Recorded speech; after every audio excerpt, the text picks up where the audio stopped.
biyya teenya keessatti uummata waa'ee sooshaal miidiyaa kan hubannoo sooshaal miidiyaatiif pirinsipilii sooshaal miidiyaa kan hin beekne keessatti rogeeyyiin responsibilitii hedduudha qaba akkasumatti illee shoora hedduudha qaba. As keessatti aadaa sooshaal miidiyaa fayyadamuu kana keessatti uummata miliyoona 115 ga'u kana keessa miliyoona 7.2 gisee fayyadama sooshaal miidiyaadhaa ta'e harki irra caalu fooloowaraa jechuudha. Nama muraasaatu qaama muraasaatu faayidaa isaa yookaan pirinsipila isaa beekaa jechuudha.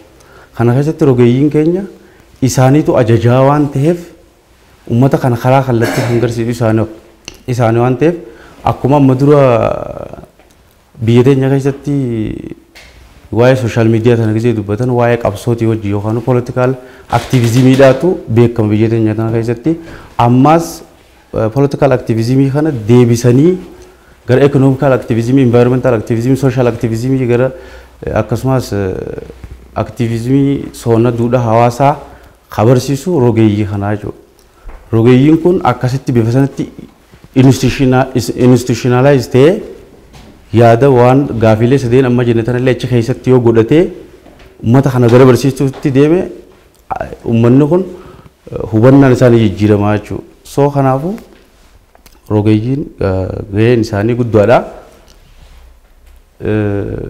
Fakkeenyaaf yoo kan fudhannu taate ivintii hoogganuu fakkeenyaaf amma yeroo baay'ee amma akkuma reefuu asii kaafame namoonni taatee yoo takkaa gisee mudate taatee san irratti ajendaa godhatanii taatee san bu'aa isiitiidhaas yoo tan miidhaatis taate miidhaas expense ni godhanii faayidaa yoo kan ta'u ta'es yeroo saniif jechuudha hiba bal'isanii soo kanaafuu maal ta'uu qaba jechuudha dursa institution yoo kan ta'u ta'e faayidaa wantoota silaa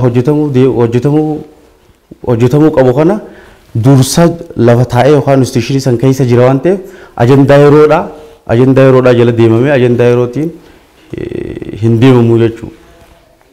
So kanaaf yoo institutionalize ta'e mootummaan itti yaadee waan kana institutionalize yoo godhe bareedaadha kan jiru hin qabaa jechuudha. Si galatoomaa.